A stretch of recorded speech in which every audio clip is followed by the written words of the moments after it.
मुरीद के missile attack में लश्कर के 2 टॉप कमांडर ढेर कर दिए गए हैं। ये एक बड़ी जानकारी हम आपको बता रहे हैं। आतंकी अब्दुल मलिक और मुसलसल हमले में ढेर कर दिया गया है।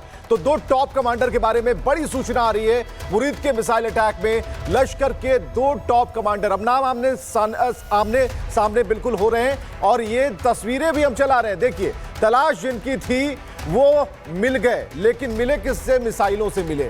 अब जब मिसाइलों से आंख मिलाने की बारी आई तो बस इस दुनिया से ही चले गए। फिलहाल ये तस्वीरें आप देख पा रहे हैं ऑपरेशन सिंदूर और ब्रेकिंग न्यूज में। ये वो चेहरे हैं, वो दहशतगर्द हैं, वो टॉप कमांडर हैं जिनकी तलाश थी, लेकिन उन्हें हमारी मिसाइलों ने ढूंढ कर निकाला ही नहीं, दौड़ाकर ठोक दिया है। तो आतंकी अब्दुल मलिक और एक और आतंकी जो है वो 2 टॉप कमांडर ढेर कर दिए गए। एक और बड़ी खबर, बिल्कुल इसी बीच एक और बड़ी खबर आपको बता रहे हैं। पीएम मोदी को जानकारी देंगे रक्षा मंत्री राजनाथ सिंह। तो ये बड़ी खबर आपको बता रहे हैं, बैक टू बैक बड़ी खबर आ रही है। पीएम मोदी को जानकारी देंगे राजनाथ सिंह। जो हुआ है ऑपरेशन सिंदूर, उसकी जानकारी देंगे। तो ये बड़ी खबर आपको बता रहे हो। कुछ देर बाद प्रेस कॉन्फ्रेंस भी होने वाली है, ब्रीफिंग होने वाली है, उसमें पता चलेगा क्या होगा। और देखिए, अभी जो जानकारी मिली है, जो 2 टॉप कमांडर है वो भी इसमें ढेर हुए हैं। लगभग 100 आतंकी इसमें मारे भी गए।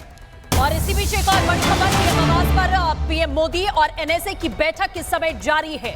तो उधर आप देखिए कि देर रात किस तरीके से हमला होता है, बदला लिया जाता है और आतंकी ठिकानों को ढेर किया जाता है। और अब ऑपरेशन सिंदूर के बाद पीएम और एनएसए की बैठक इस समय प्रधानमंत्री आवास में हो रही है। ये इस वक्त की बड़ी हलचल जो भारत में है वो हम आपको बता रहे हैं। और 10:30 बजे का समय है जब सेना की प्रेस कॉन्फ्रेंस होगी और लगातार बैठकों का दौर जारी है। लेकिन इस बीच एक और बड़ी खबर आपको बता दें, बड़ी जानकारी मिल रही है। एक के बाद एक बैठक चल रही है और इधर कुछ देर में सेना की प्रेस कॉन्फ्रेंस होने वाली है। आपको बता दें 20 से 26 मिनट का वक्त बाकी है जब सेना की प्रेस कॉन्फ्रेंस होगी। पहले ये प्रेस कॉन्फ्रेंस 10 बजे थी, लेकिन लगातार बैठकों का दौर जारी है, इसलिए इसके वक्त को थोड़ा सा बढ़ाया गया है। लेकिन 10:30 बजे का वक्त है और जब सेना बोलेगी तो देश सुनेगा। नीचे हम आपको वक्त बता रहे हैं, कुछ ही देर में बड़ी बात जानकारी यही है। हमारे सहयोगी साहिल हमारे साथ जुड़ गए हैं। सेना की प्रेस कॉन्फ्रेंस होने वाली है और सीधे साहिल का रुख करेंगे। साहिल, बताइए आपके पास क्या इंफॉर्मेशन है?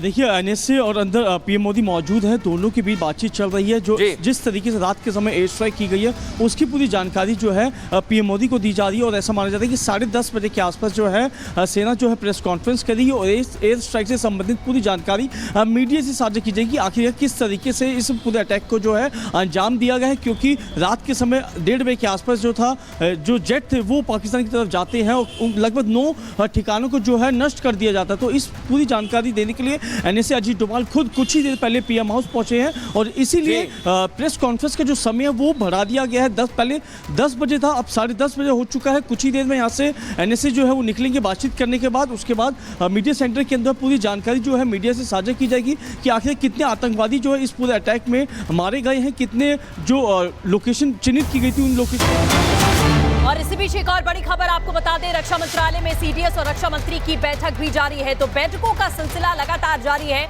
रक्षा मंत्रालय में एक तरफ बैठक हो रही है, दूसरी ओर पीएम आवास पर बैठक हो रही है। 10:30 बजे प्रेस कॉन्फ्रेंस होने वाली है। 20 मिनट का समय आगे बढ़ाया गया और उसके बाद ऑपरेशन सिंदूर को लेकर एक जानकारी बारीकी से सेना की ओर से दी जाएगी। बिल्कुल, और 10:30 बजे का वक्त, तकरीबन 25 मिनट का वक्त बच गया है। 25 मिनट के बाद एक ब्रीफ होगी। इस पर हमारी नहीं बल्कि पूरी दुनिया की नजर है कि आखिर उसमें क्या बताया जाता है, कौन सा डेटा दिया जाता है और कौन कौन से नाम दिए जाते हैं। हालांकि 2 तस्वीरें हमने आपको दिखा दी। टॉप कमांडर की बात की जा रही है, टॉप पर थे, अब सुपर टॉप पर पहुंचा दिए गए। लेकिन अभी जो धरती पर बचे हैं उन्हें भी पहुंचाने की पूरी तैयारी है। और क्या इसके बारे में हम ये नहीं कह रहे कि स्ट्रेटेजी और प्लानिंग की बात होगी, लेकिन हमारे साथ जो गेस्ट लगातार मौजूद हैं उनसे हम जरा बात करते हैं। लेकिन सबसे पहले हम राजसर से ही शुरू करते हैं। राजसर, ऑपरेशन को अंजाम देना है, लेकिन बीच की जो एक लकीर है कि हम उन नागरिकों को किसी भी तरह का नुकसान नहीं पहुंचाएंगे, लेकिन अपना काम भी करेंगे। यहां बम धमाका होगा तो स्ट्रेटेजी तो कहती है कि बहुत बड़ा नुकसान हो जाएगा, दायरा बड़ा होगा। बिल्कुल बिल्कुल, लेट्स से कि इस तरह का कोई भी प्लान होता है तो प्रॉपर एक रिस्क एनालिसिस पूरा किया जाता है। और जब स्पेशली जब इंटरनेशनल लेवल पर जाते हैं तो प्रॉपर ऐसा नहीं होता कि आप सिंगल हैंडेडली कोई भी आप डिसीजन लेंगे वो हो जाएगा।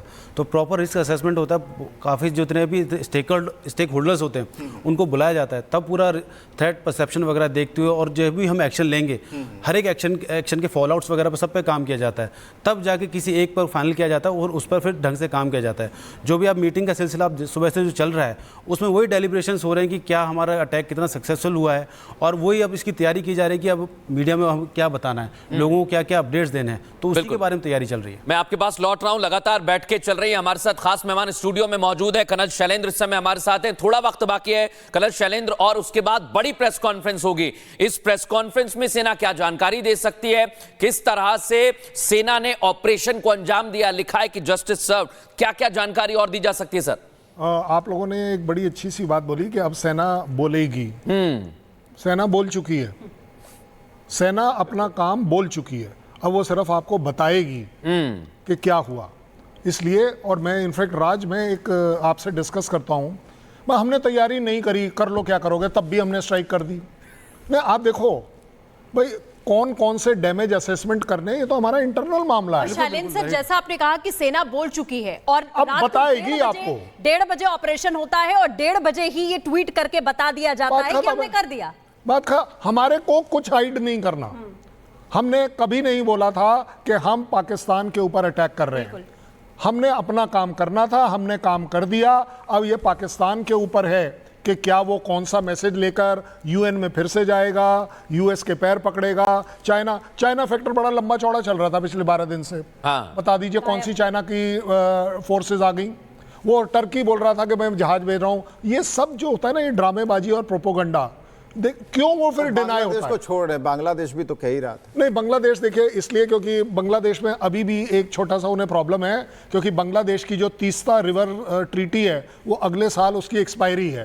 तो इस समय बांग्लादेश बहुत ज्यादा नहीं बोलेगा, क्योंकि पानी चाहिए। बिल्कुल। जिस तरीके से बात चल रही थी ना कि बोला गया है कि अपना राशन पानी इकट्ठा कर लीजिए पाकिस्तान में, तो हमने उस दिन भी यही बोला, और आप आटा तो इकट्ठा कर लोगे, पानी कहां से लाओगे उसे गूंदने के लिए? ये बहुत बड़ी बात आप कह रहे हैं, लेकिन इस बीच लगातार हाई अलर्ट पर है, जैसा हम लगातार जानकारी दे रहे हैं। बीएसएफ भी हाई अलर्ट पर है। हमारे साथ रॉ के पूर्व चीफ मौजूद हैं। सर, आपसे समझना चाहेंगे इस समय इंटेलिजेंस कितना महत्वपूर्ण है, क्योंकि भारत लगातार अपने आप को उस स्तर पर मजबूत किए हुए है और आज की बहुत जरूरत है इसकी। देखिए, इंटेलिजेंस का अपना रोल रहता है जी। कोई भी आर्मी या कोई एयरफोर्स कभी भी सक्सेस नहीं कर सकती जब तक उसको इंटेलिजेंस की सपोर्ट ना हो। इनकी अपनी भी इंटेलिजेंस होती है। और ये जो स्ट्राइक हुई है, इसके ऊपर जो सारी लोकेशन है, जितने भी कैंप्स हैं, वो रॉ ने दी थी। रॉ ने इनको पहले भी बालाकोट स्ट्राइक से पहले सारी डिटेल्स दी थी। उस टाइम पे उन्होंने चूज़ किया कहाँ पे स्ट्राइक करेंगे। अब भी जो सारा रोल है इंटेलिजेंस का, अगर आप 71 वार की बात कीजिएगा, आर्मी की बड़ी बहादुरी थी, एयरफोर्स की बड़ी अचीवमेंट थी, नो डाउट, लेकिन उसकी प्लानिंग की थी रॉ ने। रॉ के चीफ ने पूरी प्लानिंग की थी, बताया था कि हम ऐसे कर सकते हैं, तैयार कर सकते हैं। इंदिरा गांधी को ब्रीफ किया तो इंदिरा गांधी ने उस टाइम पे आर्मी चीफ को बुलाया। और देखिए, इंटेलिजेंस के रोल के बगैर आप कोई भी राजा पुराण देख लीजिए, जिसके पास इंटेलिजेंस सिस्टम होगा वही सर्वाइव करेगा। बिल्कुल सर, बहावलपुर में जैश का आतंकी अड्डा तबाह हुआ है। भारत के मिसाइल अटैक में ये आतंकी अड्डा तबाह हुआ है। देखिए किस तरीके से टेररिज्म पर ये बहुत बड़ा वार भारत की तरफ से किया गया है, ऑपरेशन सिंदूर। और ये जो नाम है ये अपने आप में बहुत कुछ कह रहा है, ऑपरेशन सिंदूर, जो वहां पर आतंकियों ने धर्म पूछकर बोला था कि मोदी को बोलो, और मुझे लगता है कि मोदी ने बता दिया है। कर्नल शैलेंद्र हमारे साथ है। सर, मस्जिदों को निशाना बनाया है, लेकिन पहले तस्वीर जरा दिखाइए सर, तस्वीर जरा दिखाइए। और इन तस्वीरों में आपको सिर्फ बर्बादी दिखेगी। इन तस्वीरों में जो अड्डे थे वो ध्वस्त हो गए। इन तस्वीरों में मिट्टी दिखाई देगी, जिसका जिक्र प्रधानमंत्री नरेंद्र मोदी ने किया था, मिट्टी में मिला देंगे। और विवेक, कर्नल शैलेंद्र इस पर कुछ बोलना चाह रहे हैं, तस्वीर में कुछ देखा जी। ना केवल आपने जो पहले बोला ना कि हम अपना काम कर चुके हैं, मुनीर ने बोला था 2 नेशन थ्योरी, हिंदू मुसलमान और पता नहीं क्या क्या उल्टा सीधा, ठीक है ना। अब भाई साहब, हिंदुओं ने आपकी मांग भर दी है, अब आपके जो मर्जी आए कर लो। अब आप की मांग भर दे। या बिल्कुल 100। देखिए मैं तो कहूँगा एक 18 सेक्टर के चौराहे पर एक मुनीर की फोटो लगनी चाहिए और उसमें मांग भरी हुई होनी चाहिए, सो दैट दुनिया को रियलाइज हो कि अब ये हमारी बहू है, इसे हमारे को दे दीजिए, हमारे यहाँ चाहिए, ये हमारे को वापस मिलना चाहिए, नहीं तो हम लेने आ जाएंगे, और अगर लेने आ गए तो बड़ी तकलीफ है। ऐसी बहू का भी क्या करेंगे जिसकी खुद की इज्जत नहीं है सर? हाँ सॉरी, ऐसी बहू का भी क्या करें जिसकी खुद की इज्जत नहीं है सर? हमारी खुद की बेइज्जती नहीं होगी? पाकिस्तान मारेगा ना फिर उस बहू को कि बिना पूछे तुम शादी करने को तैयार हो, इस तरह के उल्टे काम कर रहे हो और आप सोच रहे हो कि आप बच जाओगे। मुनीर नहीं बचने वाला, उसकी अपनी आवाम से, इंडिया से। और ये मैं यही गारंटी दे रहा हूं। हश्र होगा जो हम दिखा रहे हैं। बहावलपुर में जैश के आतंकियों का अड्डा कैसे तबाह किया गया है, कैसे नेस्ते नाबूद किया गया है, ये तस्वीर हम आपको बता रहे हैं। आतंकियों को टारगेट किया गया है। भारतीय सेना ने सृष्टि बता दिया है कि अगर कोई भारत की तरफ निहत्तों पर वार करेगा, आंख उठाकर देखेगा, तो उनका हश्र यही होगा। बिल्कुल, जैसा आपने कहा कि ये भारतीय सेना ने बता दिया है और 14 दिनों से ये सवाल पाकिस्तान पूछ रहा था। दुबे सर, 14 दिनों से ये सवाल पहलगाम हमले के अगले दिन से पूछा जा रहा था, हम तो तैयार हैं। उनके रक्षा मंत्री बता रहे थे एटम बम फोड़ देंगे। एटम बम क्या हम ऐसे सजाने के लिए रखा हुआ है हमने? जैसा कर्नल शैलेंद्र ने कहा कि सारी इंटेलिजेंस, सारी तैयारी, जो मुल्क सिर्फ ये चिल्ला रहा था कि आओ हमसे जंग लड़ो, हम तैयार हैं, उसने रावलपिंडी तक घुस के मार दिया। Pakistan has always been tested. Pakistan की हमेशा से एक परीक्षा हुई है और always Pakistan failed in every test.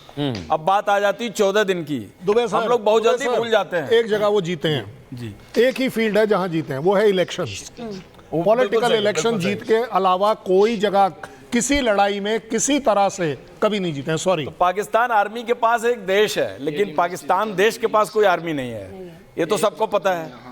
तो Pakistan army as a country, but Pakistan as a country doesn't have any army. तो आर्मी और अल्लाह पे चलने वाला देश है। सर वही देखिए, एक आपके पास लौटूंगी, लेकिन इसी बीच कुछ ही देर में सेना की प्रेस कॉन्फ्रेंस होनी है। ये बड़ी खबर अपने दर्शकों को बता दें, ऑपरेशन सिंदूर पर सेना जानकारी देगी। और सर वही बात कि देखिए बार बार चीजें निकलकर सामने आ रही है कि 100 आतंकियों को मार दिया गया है, अब 2 जो टॉप कमांडर है उनको मारा गया। लेकिन मुझे लगता है कि ये जो प्रेस कॉन्फ्रेंस होगी सेना की, इसमें असली तस्वीर, रियल पिक्चर जो है वो निकलकर सामने आएगी। बिल्कुल। मैं बता, आप एक मेरे को समझ नहीं आ रही, वो जो 4 पिक्चर चल रही हैं, 6 पिक्चर चल रही हैं, वो पिक्चर नहीं है, वो रियलिटी की पिक्चर है। बिल्कुल। उस रियलिटी के पीछे आपको सिर्फ ये समझाया जाएगा कि ऑफिशियल वर्जन क्या है। बिल्कुल। क्योंकि अभी तक स्पेकुलेशन चल रही है। और मेरे हिसाब से कर्नल शैलेंद्र ये दुनिया को भी बताने की कोशिश है, क्योंकि पहले भी हमने बताया, और भारत के साथ जितने भी देश हैं, जितने देशों के राजनयिकों से, रक्षा मंत्री से सामान्य स्तर पर बात हो रही थी, मुझे लगता है ये संदेश उन तक भी जाएगा कि हमारी कार्रवाई बिल्कुल ठीक है। पिछली दोनों स्ट्राइक के लिए हमने पूरी दुनिया को नहीं बताया था शुरुआत, इस बार बताया हुआ था। 14 दिन से बताकर किया है कि हम उनके आका और आतंकी तक जाएंगे। बिल्कुल। और ये संदेश हम उसे डिसोन नहीं कर रहे हैं, हम ओन अप कर रहे हैं कि यस, अगर किसी वजह से 2 सिविलियन मारे गए हैं, हमें दुख जरूर है, लेकिन ये कोलेटरल डैमेज में आएगा। अगर ये आवाम अपने यहाँ पर टेररिस्ट पालेगी, हेडक्वार्टर्स को पालेगी, तो भाई साहब आपको मरना पड़ेगा, आप अपने कंट्री के लिए शहीद हो जाइए, ये गारंटेड है। बिल्कुल। और ये कोलैटरल डैमेज होता है, ये आर्मी में होता है, ये आर्मी को बताया जाता है कि इस तरह के एक्शन में ऐसी संभावनाएं होती हैं और अवॉइड करें। बिल्कुल। और अवॉइड करें, ये भी बताया जाता है। बिल्कुल। आप सेना के स्तर पर सोचेंगे तो सेना इसे अवॉइड करती है।